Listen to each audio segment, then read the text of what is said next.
Adobe apps can be expensive, so to help you guys save some money, I'll be showing you guys 3 of the best and worst Adobe apps you can buy. You're not gonna want to miss this one. 3, 2, 1, let's end.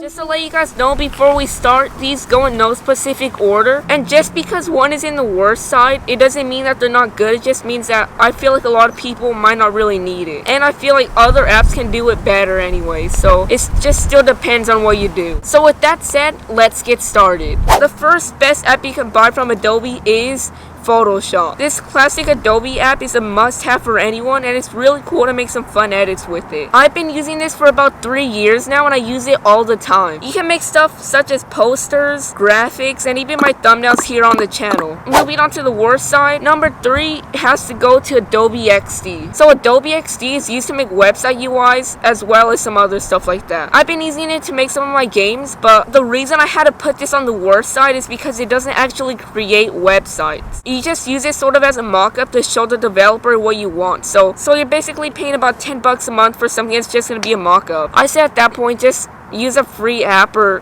draw it or something, because I don't know if it's really worth it. If you're going to use it to make some game UIs and stuff like that, I understand more, but if you're looking to make some websites, I would say just save $10 and get the photography plan with Photoshop and Lightroom. I think that's a lot better. So in other words, it's a website concept tool, not really a website builder like I wanted. Well, there is Adobe Dreamweaver, which we'll be talking about next, but again, that required some coding. Now the number 2 best that you can buy is After Effects. Okay, let me tell you, if you like making animations, graphics, movie effects, VFX, anything like that has to do with video, After Effects will become your best friend. So a lot of times people get confused with After Effects and Premiere Pro. You can't actually edit videos like Premiere Pro can on After Effects. It's more for adding like graphics, animated visuals, and stuff like that. It's also used in some VFX for some top Hollywood movies. So overall, it's a great tool for animators and anyone else that likes video. Coming in at the number 2 worst that I put on my list is Adobe Dreamweaver. By the way, you guys can see my snowman friend back there. You might be thinking, what is Adobe Dreamweaver? Well, this is a coding app to create websites, just like we were talking about earlier with Adobe XD. But the only problem is, it's pretty expensive. To put it simply, you paid $21 a month, and you still have to code every single thing from scratch. Compared to something like Webflow, where you get a bunch of templates. If you know how to code, I guess it's alright, but a lot of people don't want to take the time to learn it, so I feel like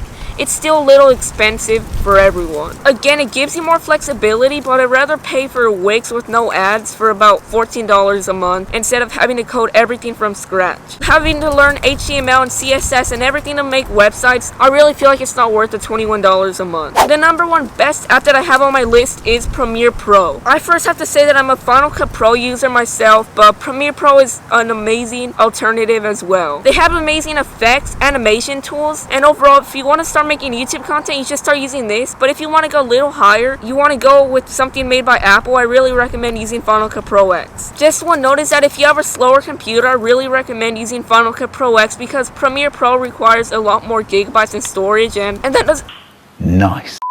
And that doesn't mean that Final Cut's bad. Both of them are extremely great for making content. But if you are interested in buying Final Cut Pro X, definitely check out this video on my channel. Finally, the number 1 worst app, it's a little hard to say this, but I'm going to have to say Adobe Lightroom. Now, it's really hard for me to say this because it's really good at editing photos and everything like that, grading, color grading, but I just feel like Photoshop can do a lot of that, and I just feel like you can have way better effects. I would say if you're not a photographer, probably just avoid this for now. In my opinion, Photoshop is a lot better. You can't really make thumbnails in Lightroom, but you can in Photoshop. Photoshop is just a lot bigger, more popular, and just overall way better. So that will wrap up today's video. If you learned anything, please make sure to hit that like button and subscribe. And let's try to hit 500 by the end of 2023. Thank you for watching, and I'll see you guys soon.